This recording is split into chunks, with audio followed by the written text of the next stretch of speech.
When Obi-Wan Kenobi places a lightsaber in Anakin Skywalker's hands, he tells him something simple. He tells him that the weapon is his life. For most Jedi, that idea is sacred. The lightsaber becomes an anchor, a constant, a single thread tying those to who they become. Beliefs may change, wisdom may deepen, but the blade remains, unchanged, as if to say that the path itself was always fixed. It is Revan who stands almost alone in quiet rejection of that idea. To some, it may seem like Revan does not honor the lightsaber at all. He builds one, then he abandons it. He changes colors, he changes designs. He leaves weapons behind not because they fail him, but because he outgrows them. At a glance, it looks like inconsistency, instability even. But the truth is more dangerous and revealing. Revan honored the lightsaber more than almost any other Force wielder in history, because Revan believed Obi-Wan's words meant something different. Revan did not believe your life was something you defined once and then carried with you forever. Revan believed that life was a process of becoming,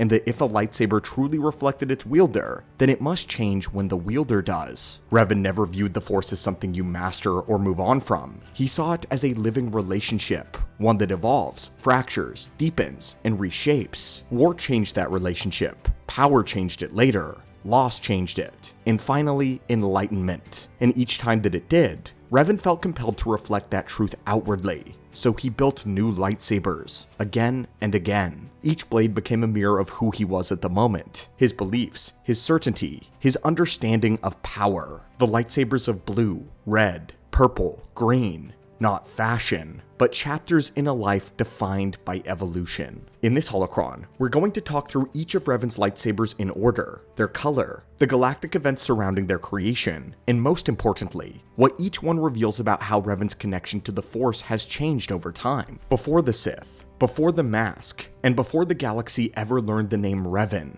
At this point in the story, Revan is a guardian of the Jedi in the truest sense of the word. Revan believes in them beyond just wielders of the Force. He believes in the institution, a stabilizing presence in a fragile galaxy. To Revan, the Force at this stage is something meant to be served through structure. The light side is not just moral preference, it is order, responsibility, and restraint. This is what gives meaning to the Jedi. This belief is reflected in Revan's first lightsaber, a blue lightsaber. Blue is the color of action in defense of something greater than yourself. It is a blade for those who step forward when others hesitate, when Jedi trust the system that they serve. When Revan carries the lightsaber, he does so with conviction. He believes that the Jedi are right. He believes that the Republic is worth saving. And he believes that if the Jedi act decisively, then they can prevent the galaxy from tearing itself apart. But then the Mandalorian Wars destroyed everything about that belief. As the Mandalorians carve their way across the Outer Rim, Revan watches worlds burn while the Jedi Council debates philosophy.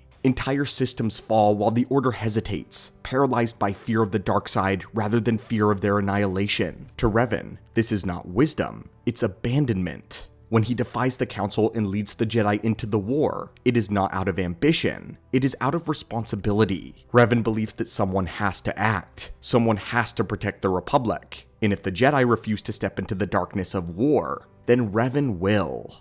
But war changes him. Every one of his victories costs lives, every decision hardens him, and the Force begins to flow differently. Not because Revan seeks the dark side, but because the dark side answers the kind of power that war demands. Ruthless calculation, and Revan's connection deepens even as his faith fractures. By the time the Mandalorian Wars reach their conclusion, Revan is no longer the Jedi that he once was. The blue lightsaber he carries no longer represents who he has become. It reminds him of a faith that has failed, of a council that chose inaction, of ideals that could not survive reality. So Revan does something few Jedi ever do. Eventually, he discards his lightsaber. It is in the aftermath of that abandonment that Revan encounters something worse than war. On the world of Dromund Kaas, he comes face to face with an Emperor, a being older than any Sith Revan has studied, a presence so vast, so consuming, that it reframes everything that Revan thought he understood about power and about the Sith. Darth Vitiate does not create Revan's darkness, but he recognizes it. He fractures Revan at the exact point where conviction has already collapsed. The Jedi Order failed Revan, war reshaped him,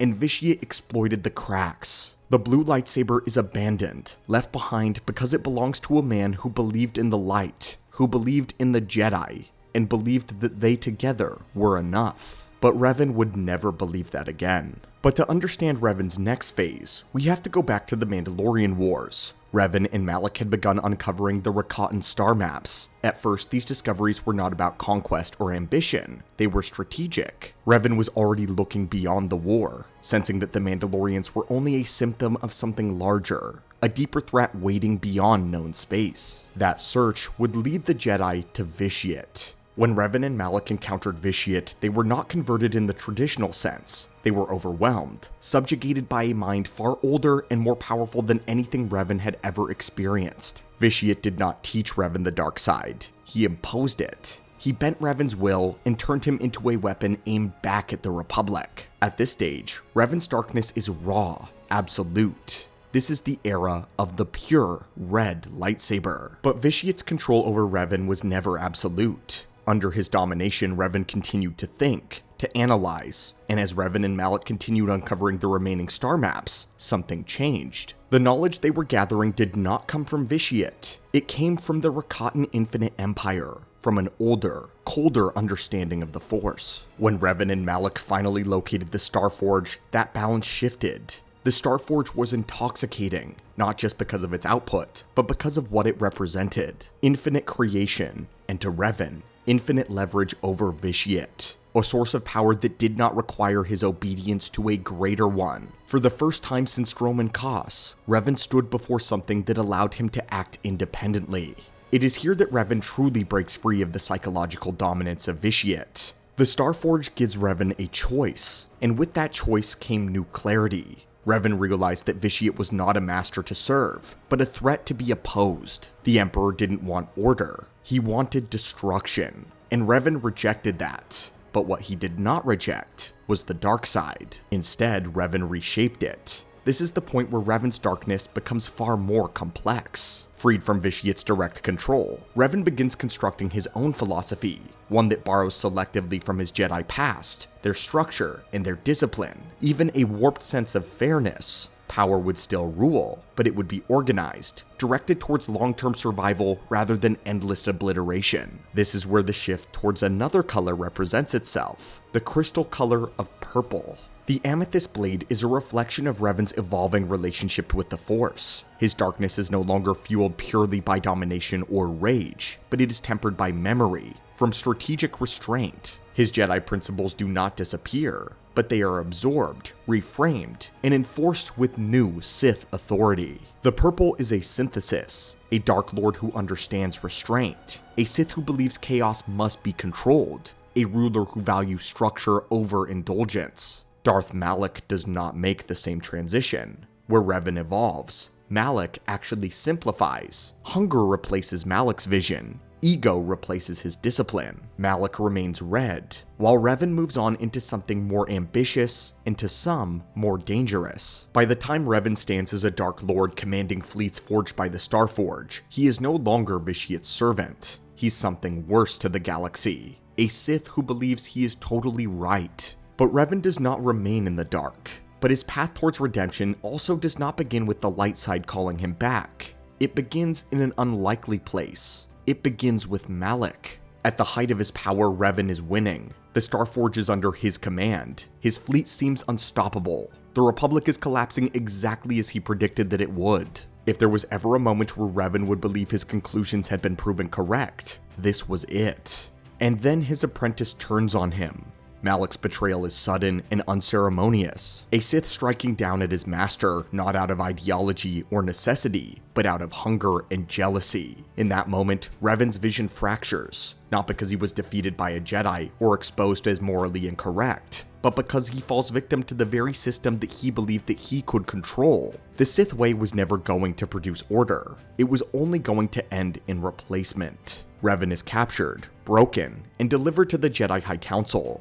But they don't execute him. Instead, they make a decision that reshapes the rest of his life and the galaxy. They erase his memories. They can't break his intelligence, but the experiences and conclusions that turned him into Revan, they can erase, they can bury. And what remains is something rare, a mind capable of extraordinary power, stripped of ideology that once justified its use. Revan is retrained on Dantooine as he begins to act in familiar ways without knowing it. He steps into danger when others hesitate. He takes responsibility for outcomes. He intervenes where inaction causes suffering. The same impulse that once drove him into the Mandalorian Wars is still there, but now it exists without certainty, without the belief that he alone has the right to decide the fate of the stars. When his memories finally return, redemption does not arrive automatically. Revan remembers everything. He remembers the Starforge, the belief that domination was necessary, the conviction that order justified his control.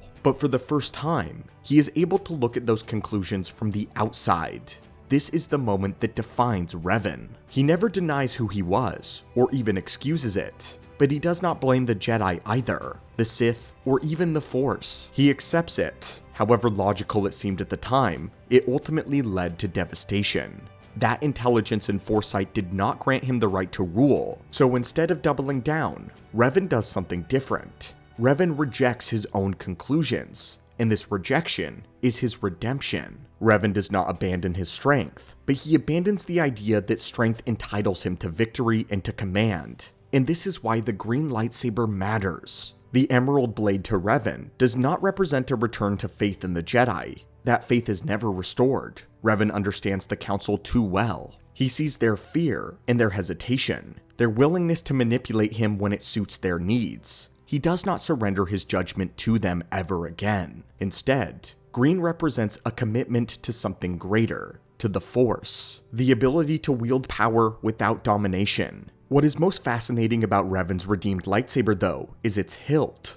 the design language of the Starforge. Revan does not erase what he has learned as a Sith. He does not pretend he was never capable of being a tyrant. He carries that knowledge forward consciously. The Starforge taught Revan how absolute power functions, and so Revan's green lightsaber, in some ways, reflects the Starforge in design. Malak proved to him where Sith ambition leads, and the memory wipe gave him the space to see both clearly. The green lightsaber to Revan is not forgiveness, it's his accountability. The green lightsaber does not absolve Revan by the galaxy. History does not forget what he has done, and Revan himself will never let go. But for the first time, Revan is no longer ruled by certainty, fear, or the need for dominance. Revan can now choose a different path, and that choice, more than any battle or title, is what defines the final evolution of Revan's connection to the Force. Revan's story is amazing because it can be read through the colors that he has left behind. Blue represents faith, a belief in the Jedi and the idea that structure and restraint were enough to protect the galaxy. It is a blade carried by someone who trusted the system to do the right thing.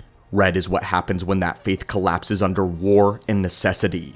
It is power taken by force, supremacy embraced, a belief that order can be imposed, and that the one strong enough to do it should be the one to rule. Purple is where Revan becomes fascinating. This isn't redemption, it's not confusion, but it's complexity. A Dark Lord of the Sith who allows Jedi teachings to bleed into his philosophy, structure, and discipline, even a warped sense of fairness. And unlike so many who walk this path, Revan doesn't lie to himself. He knows exactly what he is doing. Purple is a conscious decision, and green is not the end of that journey, not a return to innocence or blind faith in the Jedi. Green is Revan's accountability, a rejection of the conclusions that he drew. Power still wielded, but no longer justified by certainty or ultimate dominion. With green, Revan is liberated because he accepted responsibility. Each color reflects a different relationship to the Force. Each blade marks a moment where Revan changed, learned, and moved forward. So which version of Revan do you find the most fascinating? The idealistic guardian, the conquering Dark Lord, the complex strategist walking the line, or the one who chose accountability over rule? For us, it's purple, because that's the version of Revan who understands both sides and chooses his path with open eyes. Let us know what path of Revan resonates with you the most. And as always, may the Force be with you on your own path, and have a phenomenal day.